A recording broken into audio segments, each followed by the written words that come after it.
आदाब नाजरीन, मैं Mohammad Ajmal Ali Khan, news one live में आपका इस्तकबाल है। ये मंजर हम आपको बता रहे हैं मक्का मस्जिद का मंजर है, जो चार मीनार पर कदीम तारीखी मक्का मस्जिद है। और आज बाद नमाज जुमा ईसाइयों की जानिब से इस मस्जिद में एक रैली निकाली गई, एहतजाज किया गया, जो फ़लस्तीन की तायीद में किया गया एहतजाज है ये। और बाद नमाज जुमा इसका एहतमाम किया गया था। आप ये देख सकते हैं। मैं आपको कुछ तस्वीर और कुछ वीडियो के ज़रिए आपको बताऊंगा कि ये किस तरीके से एहतजाज किया जा रहा है। ये आप देखिए कुछ तस्वीर,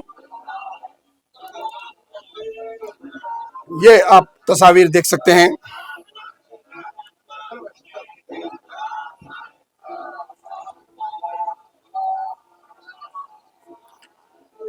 चार मीनार के दामन में इस तरीके का एहतजाज और प्रोटेस्ट किया गया है। और बाद में इसके कुछ नौजवानों ने मीडिया से बात करते हुए, ये आप पूरे मनाजिर देख सकते हैं। मैं यहाँ पर रोकूंगा और आपको बताऊंगा कि ये जो वाक़या आज पेश आया है, हम कमिश्नर ऑफ पुलिस से डायरेक्ट पूछना चाहेंगे हमारे चैनल के ज़रिए भी कि आखिरकार ये परमिशन आप किस बुनियाद पर दिए। और ऐसे हालात में जहाँ शहर के अंदर मारवाड़ी गो बैक का एहतजाज बड़े पैमाने पर चल रहा है, वहीं पर गणेश की मूर्तियों का और गणेश की त्यौहार 27 तारीख से आ रहा है। आइंदा माह मिलादुल नबी का जुलूस निकाले जाने वाला है, यानी कि शहर की पुरफिजा हालात में आने वाले जो फेस्टिवल्स हैं उसके लिए।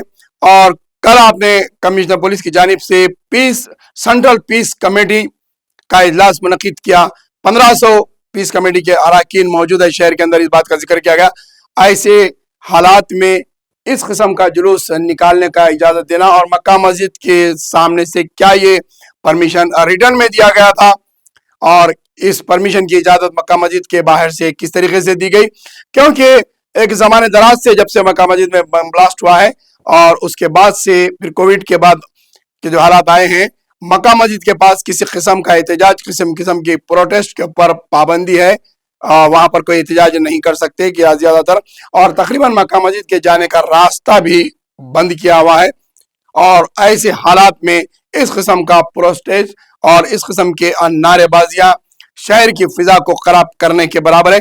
और सबसे अहम तरीन सवाल ईसाइयों से हम ये पूछना चाहेंगे कि जहाँ ईरान की जंग हुई और जहाँ सालों से फ़लस्तीन की लड़ाई चल रही है, आपको आज फ़लस्तीन क्यों याद आया?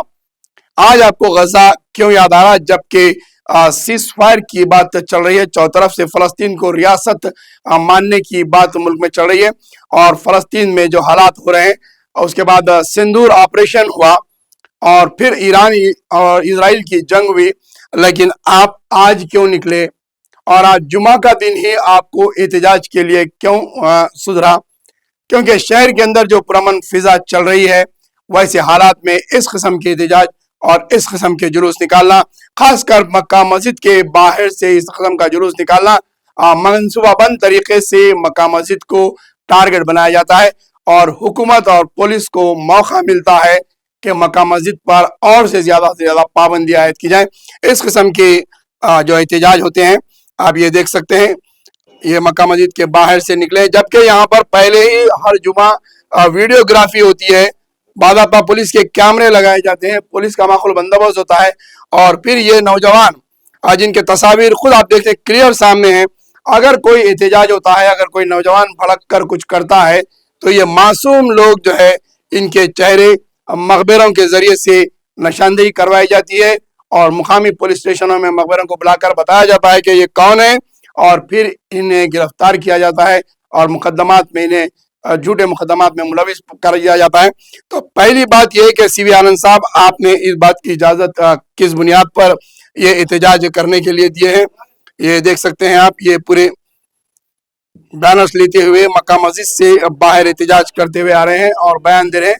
आखिर इनकी सरपरस्ती कौन से बड़े कायदीन लीडर्स करे हैं, अगर ईसाइयों की तरफ से भी किए जा रहे हैं। तो देख सकते हैं कि आज क्यों इनको गजा और फ़लस्तीन याद आया, और आज जुमा के बाद मक्का मस्जिद के सामने अचानक इस किस्म का प्रोटेस्ट करते हुए शहर के पुरअमन फिजा को क्यों मगदर करने की कोशिश की गई है। اس طریقے کے واقعات کمشنر پولیس صاحب اگر کچھ حالات بگڑتے, اگر کچھ نعرے تغور ہوتا, اگر لاٹھی چارج ہوتی تو کس قسم کے اس کے ذمہ دار کون ہوتے اور کون اس کو جواب دیتا, کیونکہ نوجوان بے قابو ہو جاتے. اور مکہ مسجد کے اطراف ہم یہ قسم کے احتجاج پر پہلے ہی سے روک ٹوک لگائی گئی ہے, پھر آج کیسا اجازت دی گئی ہے.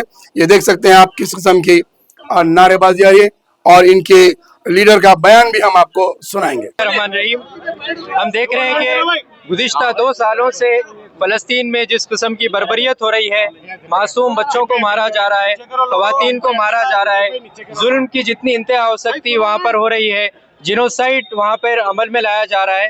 لیکن ہم دیکھ رہے ہیں کہ پوری دنیا خاموش تماشائی بنی ہوئی ہے.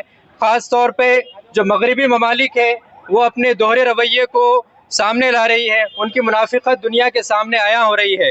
وہ جہاں پہ انسانی حقوق کی بات کر رہے ہیں وہیں سارے انسانی حقوق فلسطین میں جا کر ختم ہو رہے ہیں. یہ ان کی منافقت سامنے آ رہی ہے. لیکن یہ جو نئی جنریشن ہے وہ خاموش بیٹھنے والی نہیں ہے. یہ امریکہ اور یورپ کی جو منافقت ہے, ان کی جو ہپوکریسی ہے, ان کے خلاف ساری دنیا میں احتجاج ہو رہے ہیں. ان کی اس منافقت کا رویہ, ان دوہرے رویے پر لوگ احتجاج کر رہے ہیں. ہم سب سے پہلے ہماری یہاں کی ہندوستانی حکومت سے بھی مطالبہ کرتے ہیں کہ وہ فلسطین کے مسئلے پر اپنے اسٹینڈ کو کلیئر رکھیں.